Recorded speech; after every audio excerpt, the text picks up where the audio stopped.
I'm 72 years old and I need to tell you something before you click away.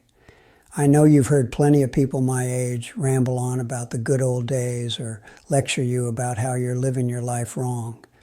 That's not what this is. What I want to share with you today is something I wish someone had told me when I was your age. Something that would have saved me decades of quiet frustration and searching.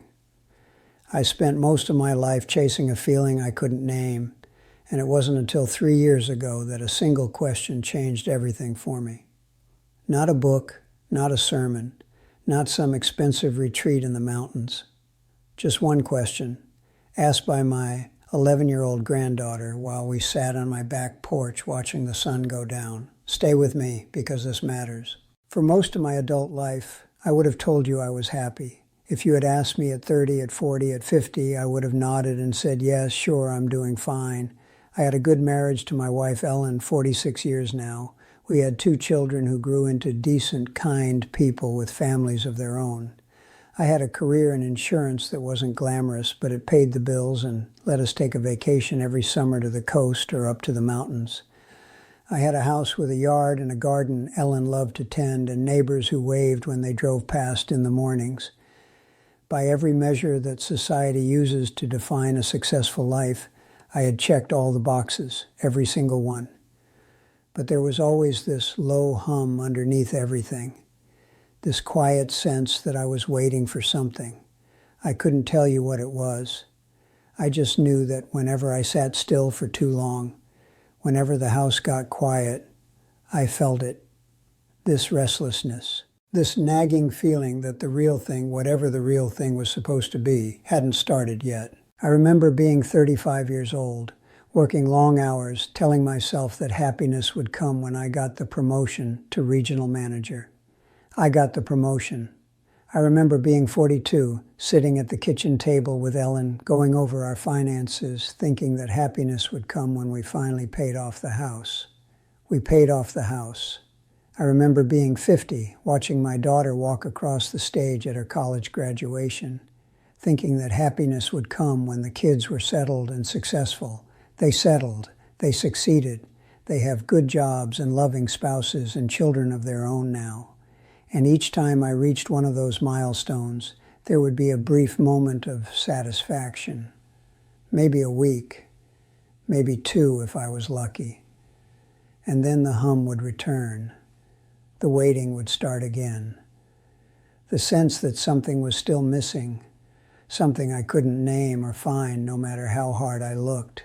I began to wonder if something was fundamentally wrong with me. I would look at Ellen puttering in her garden, so content with her tomatoes and her roses, and I would think, why can't I feel that? My friends seemed satisfied with their lives. They talked about retirement plans and fishing trips, and they seemed to mean it. Why couldn't I just be grateful for what I had? Why was I always looking past the present moment towards some imaginary future where everything would finally click into place? I retired at 67. Ellen and I had a little party. Nothing fancy, just some friends and family in the backyard. Everyone kept telling me how lucky I was. All that free time, they said. Now you can finally relax and enjoy yourself. And I smiled and nodded and thanked them, but inside I was terrified. Without the distraction of work, without the daily structure of somewhere to be and something to accomplish, that hum was going to get louder. And it did. The first year of retirement was the hardest year of my life. I had nothing to point toward anymore. No next promotion, no next milestone.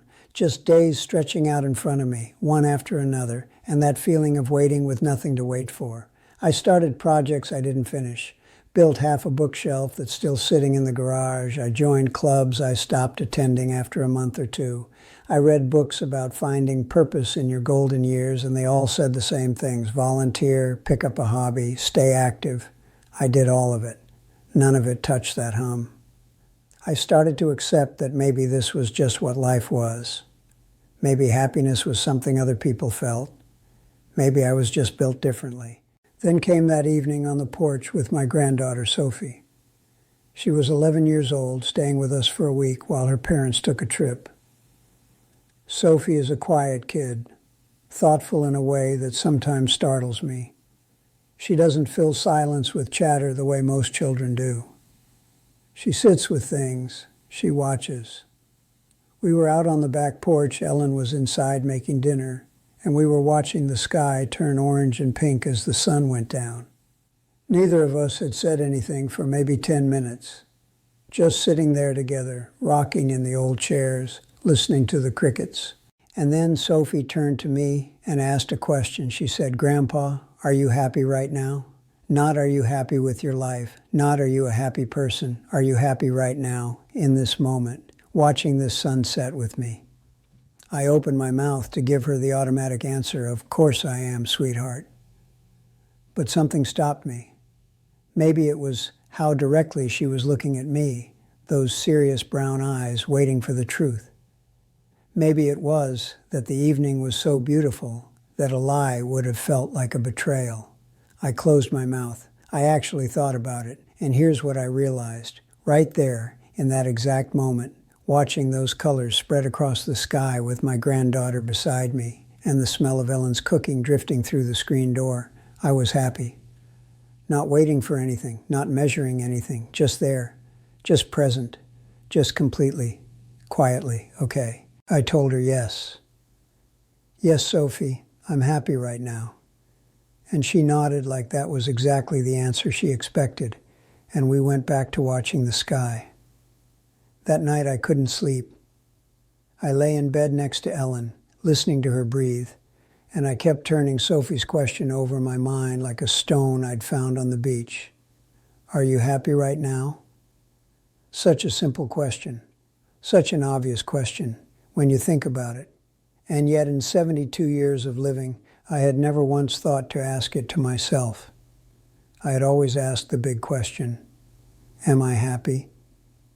As if happiness was a permanent state I was supposed to achieve, as if it was a final verdict on my entire existence, as if it was a destination I would arrive at and then stay forever, never having to wonder or worry again. But that's not how it works. Happiness isn't a place you get to. It's not a promotion you earn or a house you pay off. It's a moment you notice, that's all. And I had spent so many years focused on whether my life as a whole added up to something satisfying that I had missed thousands of moments when I was actually genuinely happy. I was happy when I smelled coffee brewing on a Saturday morning. I was happy when Ellen laughed at something on television and I heard it from the other room, that particular laugh she has that hasn't changed in 46 years. I was happy when I solved a small problem or finished a crossword puzzle. I was happy when I felt the sun on my face or watched a cardinal land on the feeder outside our kitchen window. I was happy in 100 small ways every single day, and I never counted any of it. Those moments seemed too ordinary to matter. I was waiting for the big happiness, the permanent happiness, the kind that would finally silence that hum. Here's what nobody tells you. Here's what I had to figure out for myself at 72 years old when an 11-year-old asked me the right question. The hum isn't a sign that something is wrong with you. The hum is just what it feels like to be human. We are restless creatures. We are always wanting, always seeking, always imagining that the next thing will be the thing that completes us. That's not a flaw to be fixed. It's just the operating system we're running. The trick isn't to eliminate the hum. You can't. The trick is to stop letting it convince you that you aren't allowed to be happy until it goes away. Since that evening with Sophie, I've started asking myself her question every day, sometimes multiple times a day. Are you happy right now? Not in general, not on balance, just right now in this specific moment. And you know what I've discovered? The answer is yes, far more often than I ever would have believed. I'm happy when I'm eating a good sandwich. I'm happy when I'm reading a book that pulls me in.